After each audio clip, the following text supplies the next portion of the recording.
Yeah, the one shot you don't have in your forehand arsenal. I think you have the shot here because you naturally hit across the ball. Once you are able to do it deliberately while also having just the regular forehand, you'll be able to play like a very nasty fade shot where you can go down the line and it kicks this way, and it'll be a very difficult shot to deal with. But the shot you're missing that will make this shot effective is the shot where you can just play cross court and it kicks a little bit away from your opponent this way, where you're hitting around the ball, through the ball with solid technique. And this shot is so important. I think you would win a lot more points than you think outright if you had this shot in your arsenal, instead of having to get into all these 50-50s, and every time you go for this shot, it tends to miss. Lower your wrist a little bit and really try to get around the ball. And again, you can check it by the way that it bounces, but it's a big hole in your game right now. Hey guys, what's going on? It's Louie here, and welcome to another VOD review. I apologize for the delay in upload. I have been pretty busy with work, so it's tough to get these videos in as my time off is very limited. But anyway, we're going to be taking a look at a match from Tibor. I do apologize if I'm pronouncing that wrong, but Tibor is from Sweden. Plays with the Marcos Freitas ALC with Tenergy 05 backhand and DNA Hybrid H on the forehand. So very typical setup. We've got a 1200 Swedish rating, which I'm not 100% sure how that converts over to the USATT system. But anyway, plays close against 1500 to 1700 rated players on good days. Goals: I really want to develop my playstyle more and get better footwork. I feel like I am sometimes hesitant when attacking and then losing since I wait to see if the ball goes on the table. I want to reach 1500 by the end of the season. I also want to improve my short game and play more offensive than I am currently. And I do apologize if my voice sounds a little bit different. Firstly, I am using a new mic, so hopefully it sounds good. But I am still suffering from really bad allergies, so I am a little bit stuffy and there isn't much that I can do about it. But anyway, practice, we play 4 to 5 times a week against people my rating and up to 2,000 rated players, which is really, really good. That's a really good practice frequency. And play in a decent club and practice with different play styles like pips all the time. I had a shoulder injury in this video, so ignore the smash misses. I am the guy in the green shirt. The guy I was spacing is 1,600 rated. My strategy was to open up to the backhand and then go deep into the forehand since he is a bit passive and struggles to finish points. I also serve short and tried to vary to get a good opening attack. Gabriel has a different playstyle than I am used to, and he is also a friend of mine and we've practiced at camps together. He's also stronger in the serve game than me. I felt like I won as soon as the rally started but lost on some mistakes of mine like being out of position. Alrighty, so let's go ahead and take a look. Hopefully I can give some insight. And to everyone watching at home, sit back, relax, and enjoy. Alrighty, let's go ahead and get started. Again, our protagonist is the player in the green shirt on the far side of the table. I have watched the first couple of points just to get a feel for the match and kind of how everything is playing out. So let's go ahead and watch the first couple points and go ahead and get started.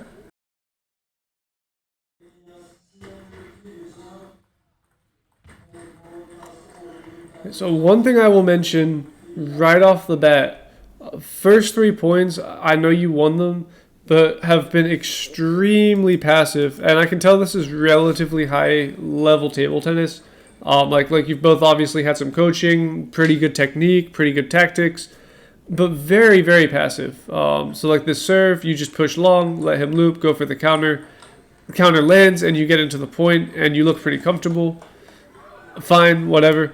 But then second point, obviously topspin, and you push high and long just to rely on his mistake, which I'll see whether this is a recurring pattern or not, but just kind of first couple points. And then here on the third point again, you get a long third ball and you decide to push and rely on his mistake, which it's a nuanced subject because at the highest level, part of winning is understanding your opponent's weaknesses and exploiting them to generate points. So if you know that your opponent's going to miss a certain shot, then of course just let them miss that shot.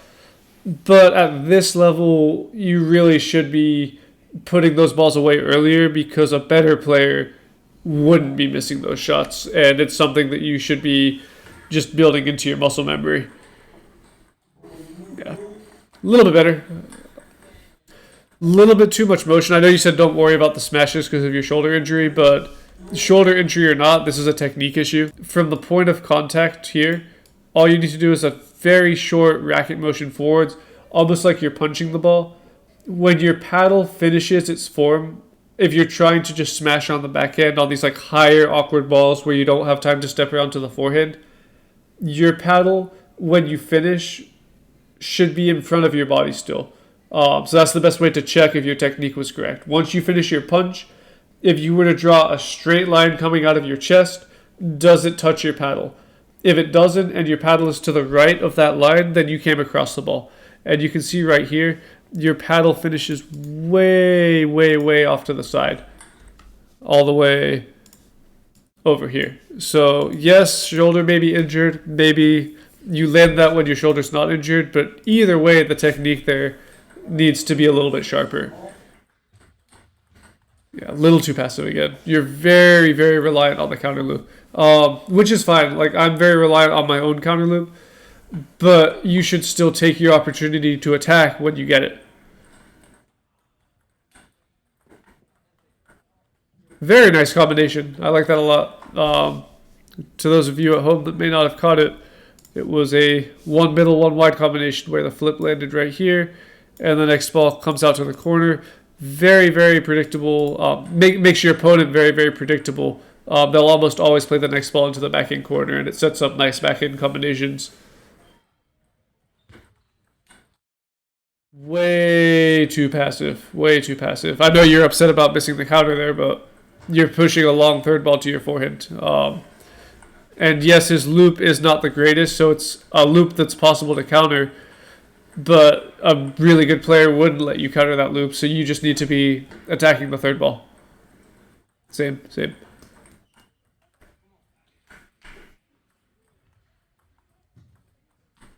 Not bad, right idea. The backhand itself is fine, playing it from there. I'd like to see a little bit more limit testing on the serve return. You haven't tried to hit a single one of his serves yet. Or I guess you did go for the flip. But not a single one of his serves has been heavy underspin. They've all been topspin, and they're very, very easy balls to kind of just knock over the table. You don't even have to loop it. You could just drive it, but you'd get way more variation. Like, you'd be able to flip out here. You can flip some here. You can flip some here. It's a very, very easy serve to do a lot of variation on, but you're not really limit testing and seeing what you can do with the ball. You're very, very safe, which I know it's a tournament and you just want to keep the ball on the table and play your counter loop because that's the shot you know will work. But you have to be willing to take some risks and see what you can do with the serve because, yeah, right now it's a lot of repetition. Not bad at all there. Very nice combination. Be careful. I know you mentioned in your comments that you're worried about your footwork. Your footwork itself looks correct, like in terms of the technique. But after you play this forehand, you were expecting to have the point one. If he had returned the shot, you wouldn't have been ready. And there's nothing that I can say to fix that other than you just have to always expect the ball to come back no matter what. You have to be ready to play more.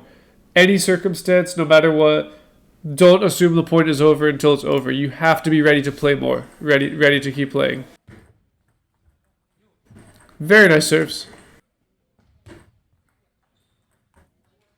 A little bit rushed. That's an interesting one because I can tell you miss-hit the serve, so it bounces a lot higher than you wanted it to.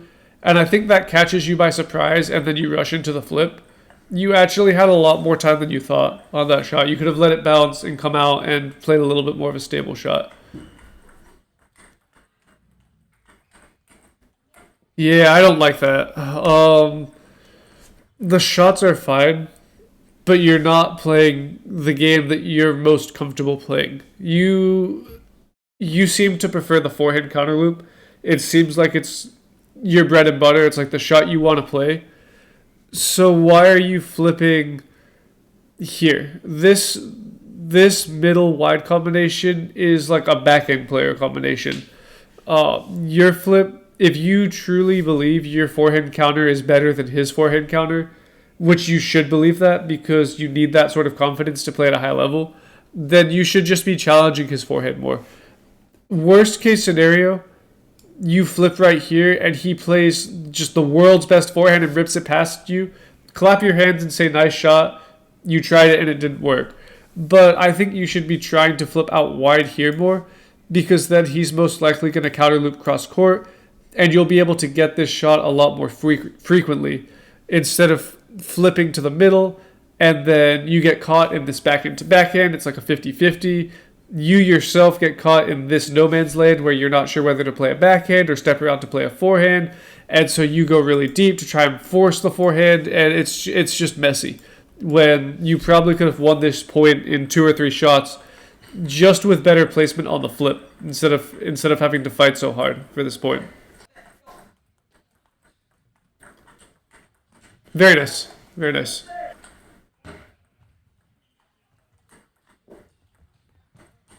Very nice. That's actually fine. The only complaint I'd have is, again, you're a little bit passive on the serve returns, because I think that's probably loopable. But like the counter is good. Yes, you missed the forehand, but it's the right idea. You're coming across your body a little bit. And what I mean by across your body is on the forehand. When you're playing your forehand, ideally it should land, like if you're playing to the corner, it should land here, and if anything, kick a little bit this way.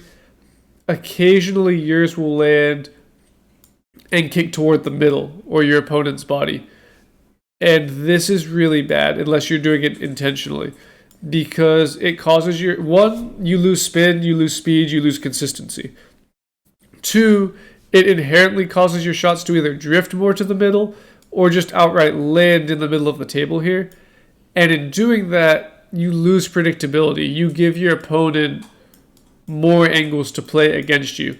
So you really want to make sure that the technique on the forehand stays nice and sharp. Either way, it's a little bit of a nitpick, but it's a very, very subtle thing. The fact that you're coming across the ball, it's very subtle. It's very hard to notice. It's not going to completely be the difference between winning and losing in every single match, but it is extremely important. And so it's just something that I want to point out so that you can consciously see it and notice it. Very nice serve again. And for what it's worth, also on the flip, the placement on that flip was right into the corner instead of to the middle, and you won the point outright. So there's a very fine line between when you need to go for these fancy combinations and when you know you're just better and you can go for the deep shots and just get the predictable returns. You're so nervous. Yeah. For what it's worth, you missed 2 serves. You missed a high ball. You probably would have won that game if it wasn't for a couple unforced errors. Here, you're just nervous. Like, that's a long third ball to your forehand, and you push it and then get nervous on the next loop. I guarantee you land that shot in practice. It's just tournament nerves. Let's go ahead and watch the second game here. Not bad.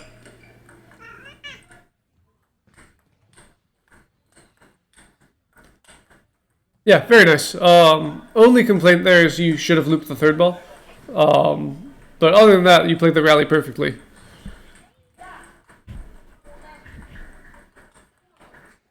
Very nice, very nice. Yeah, even there you can see the placement on the forehand. You almost let him block that ball. Ideally, you get this ball. You came across it a little bit. You can see your paddle is finishing across your body here, when ideally it should be more here, like by your left eyebrow. But because of your paddle coming across the ball, your shot lands right here in the middle where he set up to block. Ideally, your shot lands right here and then kicks out wider to the corner, because that's going to be a very tough shot to deal with. I think this is your biggest thing you need to focus on right now, is just your placement on the shots. Because one placement, it just makes everything better. It also will make the footwork easier. But you play the shot here, if he returns it, it's going to come right here. And you just get this easy, predictable rally. Instead of this where he almost blocks it and then you have to fight really hard just to stay in the point. That's fine. Nothing wrong there, just a unforced error. You're a little bit rushed on these shots. I think you're not letting the ball bounce enough. Like, this ball's like a perfect example of it. I'm going to go frame by frame. Yeah, you're stepping in as if you don't have time when really you had all the time in the world. I'm going to freeze frame when I get to it. From right here, which realistically, this is the point where you should recognize that the ball is kind of going to drop out here. From this point, you have so much time to shuffle, step in with your right leg if you need to, drop your paddle, and then just wait for the ball to come to your paddle and loop. The easiest way to describe it is like this. You don't when you're approaching these half-long balls and you're trying to loop it, you don't want to go and get the ball. You want to basically have your paddle in one place, wait until you feel the ball on your rubber, and that's when your shot starts. So basically you're sitting there, your footwork's done, you're waiting, and then you feel the ball on your rubber and bang, you accelerate forwards instead of being worried that you're not going to get there in time and stretching forwards and reaching to get the ball, because it breaks your technique and it makes the shot a lot more difficult than it needs to be. Like, you have so much time on that ball. Just take your time, move, set up your shot, let the ball bounce, let it come out to you, and play a smooth, spinny forehand. Something, for what it's worth, a little bit of a tangent, but all the kids that are learning now, everyone is so rushed when they play. Like, everyone is playing off the bounce, time pressure, really quick table tennis, which, don't get me wrong, it's good. All the top pros play time pressure. But when you're watching a pro, maybe it looks like they're rushing and playing every shot immediately. They're still letting the ball bounce. It just doesn't look like they're letting the ball bounce because they're so good and their timing is so good. But you always have to let the ball bounce before you play. Ah, there it is again. Like, that shouldn't be a rally. Look where your flip lands. Right to the middle, and you let him into the point instead of just going either wide to this corner or wide to this corner. This is 100% your biggest issue right now. Yeah, same.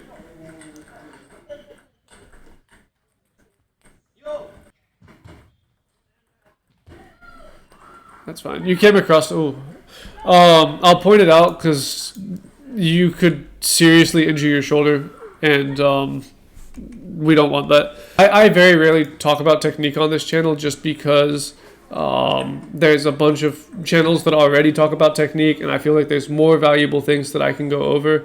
But I am going to touch on it here because the one time I will talk about technique is when, one, it's the only reason you're losing, or two, in this situation, you're risking an injury. Your weight transfer on the shot is fine. Like, your weight starts on the right leg and transfers to the left leg, but the rest of your power looks like it's completely coming from your shoulder. And I wasn't paying too much attention to it, but if we go slow motion, yeah, a lot of swing coming from your shoulder. A little bit more power should be coming from your waist, from your abs, basically. The easiest way to imagine it, imagine there is a invisible string between your right hand and your left hand.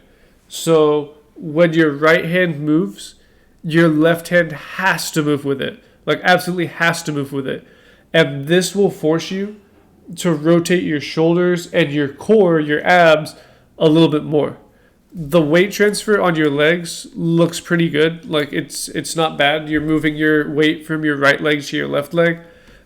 But the rest of your power right now is all coming from your shoulder, and you're kind of just forcing your arm forwards and using your shoulder to get all of this power. Try to use your abs and your shoulders and a little bit more rotation if you're worried about potentially injuring your shoulder. And as a bonus effect, it's also going to force you to come across the ball less, because it's also going to just naturally bring the ball wider into the corner. That's all I'm going to talk about for the technique, unless I see something really glaring, but we don't want injuries. Yeah, there again. That point is lasting too long. And I'm not saying like that you need more power when I say it's lasting too long. I'm saying that the placement on your first loop is really suboptimal. It needs to be more into the corner. Not bad. Not bad at all. Also not bad, but also, did you see it there? I'm trying to find one where you notice it. Um, it's so subtle, so it's so hard to see unless you're looking for it. But watch the way your ball bounces. It bounces, and then it kicks a little bit this way instead of this way, which is the telltale sign. And you can also just see it from the racket, but it's the telltale sign that you hit across the ball. Look, it bounces, and it kicks. Again, super hard to see, but watch really carefully. Bounces, and right there, it kicks to the right. You came across the ball, and it's actually might have been the reason that his block landed instead of missing, because he's really off balance. But again, I want you to notice it.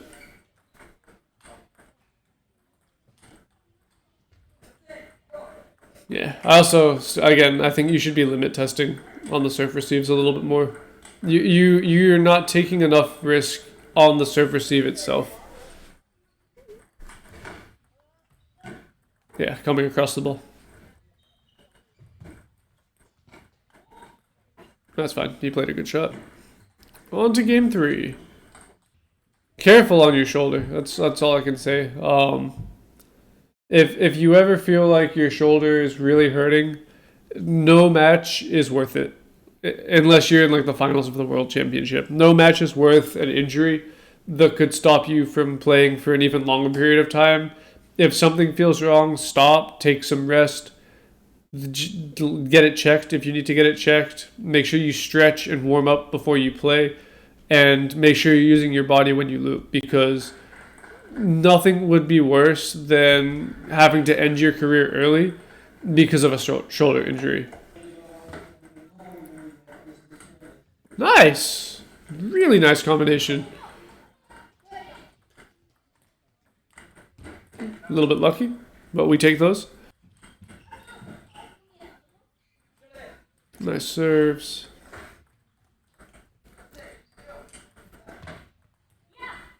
Nice. I know you didn't. So even there, I'd consider that limit testing. Like you kind of you didn't flip, but you kind of just swiped with your paddle and pushed the ball deep into the corner and forced him to play a difficult shot. That's what I mean by limit testing more. Like just trying more things on the serve return if there's shots that are in your arsenal that you think could work. Because how are you going to know if you don't even try it?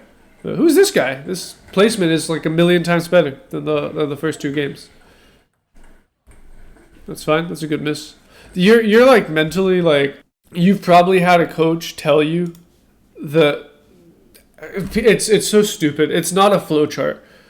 There's no law that says because the ball is here, you can't play your backhand. So it's like mentally you played this backhand, you missed, and you're like, oh god, I should have played a forehand on that. No, the backhand was fine. You just missed the backhand. I guarantee if you like all of the top European players, especially the ones from a little bit back, but even now, some of the best European players, if they're playing someone who they know they're better than and they just have a good serve and they get a dinky return, all of them will step and just rip the hell out of this ball with their backhand. Even though it's technically on the forehand side, it's not some law that you have to play your forehand there. If you want to play your backhand there, play your backhand there. It's fine. Just don't miss the shot. But mentally, you shouldn't be like thinking, oh, it's because I didn't play my forehand.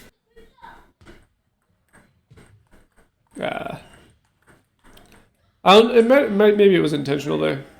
I don't know if you're always conscious of exactly where your shot is going to land. And to go along with that, I don't know if you're always flipping or playing with purpose. Like, for example, when you play your backhand flip, are you playing the backhand flip because someone told you that backhand flipping is good and you've seen other people backhand flip, so you also backhand flip? Or are you backhand flipping to set up a combination with your forehand, or to set up some tricky, force your opponent to do some tricky footwork? Like, what is the purpose of the flip? What is the purpose of the placement? Instead of just playing and kind of reacting to wherever your opponent goes. Make sure that just about everything has a purpose and is there to set something up. And it'll also help with the anticipation, because if you're just playing to play on the table, you may think you've played a winner and not expect the ball to come back, and then the footwork and everything will be out of position. But if you play to set up a combination, you'll always expect the next ball to come back. You'll always be ready to play more, and so you'll never be out of place. But overall, this third game so far looks very good. Nice. Better placement on the flip there. Much better placement.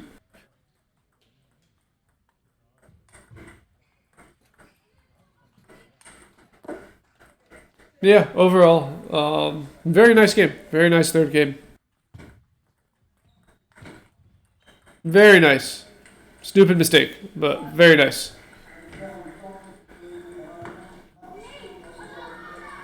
Very nice again. And can you see, like, there, the backhand comes, your backhand comes very deep into the corner.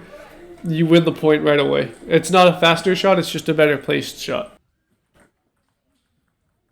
Yeah, a little bit nervous. Again, I wish you would be willing to limit test a little bit on these serves. You're so scared to make a mistake. That's fine. You're hitting across the ball slightly on the back end. It's not as bad. Like, for the most part, your technique is fine, so I'm not too worried about that. Very nice.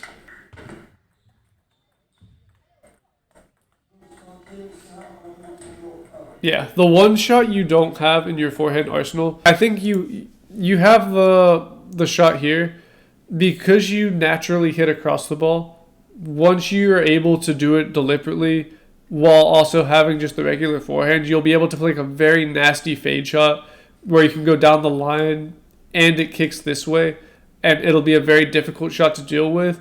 But the shot you're missing that will make this shot effective is the shot where you can just play cross court and it kicks a little bit away from your opponent this way, where you're hitting around the ball, through the ball, with solid technique. And this shot is so important. I think you would win a lot more points than you think outright if you had this shot in your arsenal, instead of having to get into all these 50-50s, and every time you go for this shot, it tends to miss. Lower your wrist a little bit and really try to get around the ball. And again, you can check it by the way that it bounces, but it's a big hole in your game right now. That's fine. Again, I'm not a fan of the strategy, because you like your forehand and yet you're scared to challenge his forehand when I think you think your forehand is better. If you think your forehand is better, flip right here and challenge the forehand and go for the counter loop. But instead you're going for like the backhand to backhand rally, and then when you realize that you don't want to do this, you try to step around, and it's overcomplicated for no reason. Yeah, ideally that service flipped as well. It's got a little bit, it's got just enough spin on it for you to be able to flip. Yeah, nervous.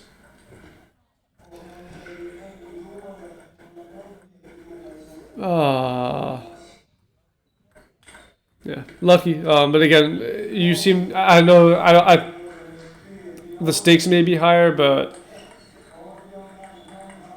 yeah.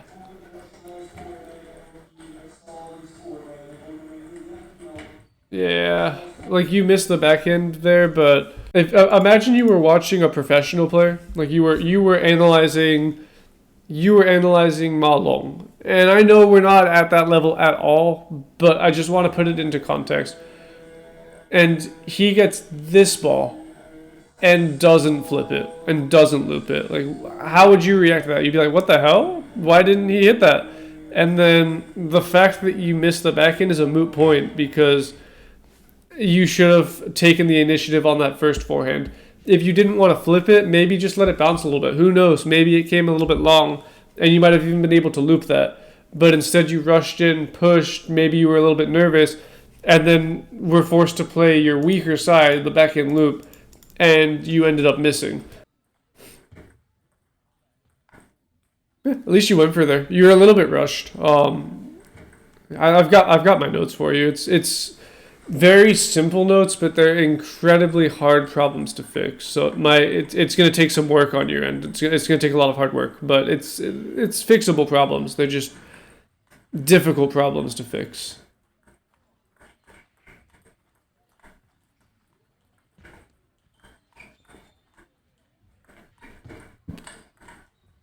Very nice. We take those as well. Yeah, you're so rushed. Yeah, it's another big hole. You're not letting the ball bounce. You're kind of deciding what shot you want to play before you can decide what shot to play. Yeah, not bad. Your level is very strong. Like, your technique is good. And I'm gonna ask you to fix the format on this only for my sake, because in the future, I'll just show you. Like, in the future, I'm sure a lot of you will have 2, 3, 4, 5 submissions, and when I'm doing that, I want to be able to just jump between each submission on the left here. So I'm gonna ask you fix format before I review next VOD. But anyway, on to the notes. And actually, I'm gonna type them out, and I'll be right back. Alrighty, I've got my notes for you, and I know in this video I pointed out a lot of things.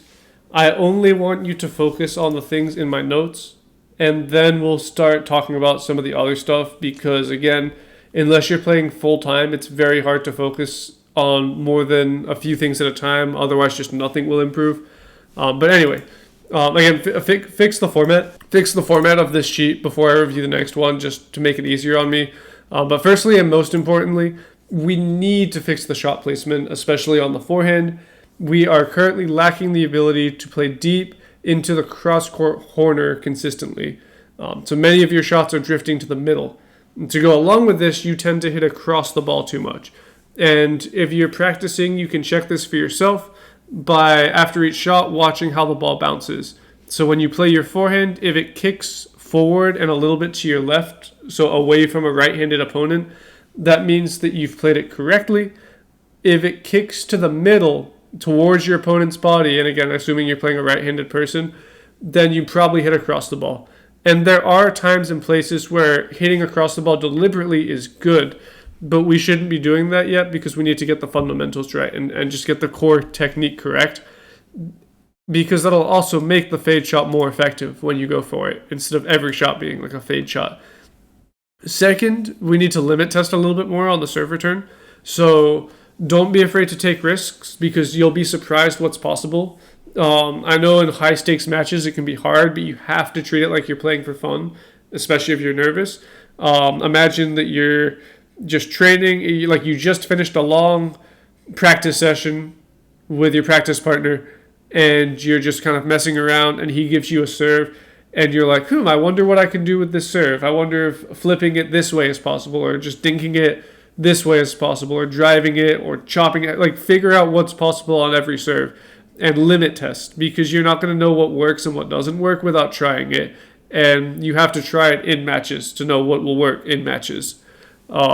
Next, we need to let the ball bounce more, especially on serve returns. So again, go back to what I was talking about in the video. You can go back to the spot where I mentioned it, but you don't want to go and get the ball for the most part. When you think there's a chance it'll be long, you want to let it bounce, and you'll be surprised how many balls are loopable. If you don't rush, you take your time, let them come out to your paddle, and then go forwards. And then finally, just be careful with your shoulder. We don't want an injury. Use your abs and your body more. Your weight transfer with your legs is good. Again, imagine an invisible string between both of your arms when you're looping. Your technique overall actually looks very good, so not bad. And you have a lot of potential to improve quickly, because most of your fundamentals are very, very good.